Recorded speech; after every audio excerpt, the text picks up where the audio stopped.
নিচ্ছি। পেকে গেছে। একটু চাকুতে আমি সর্ষের তেল লাগিয়েছি।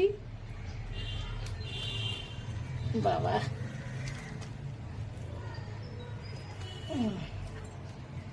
এইবার দেখুন এইভাবে কেটে নিয়ে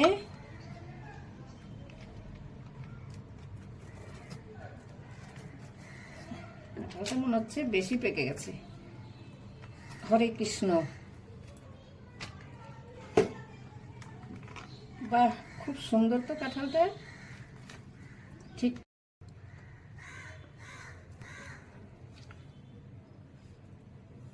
আমি এবার তুলে দেখাচ্ছি। কত সুন্দর দেখুন, ঠিকঠাক পেকেছে একবারে। আর কি সুন্দর সেন্ট। আমের মতো খাবেন, দারুণ লাগে খেতে। আর কি কি প্রিয় দিদি আপনার?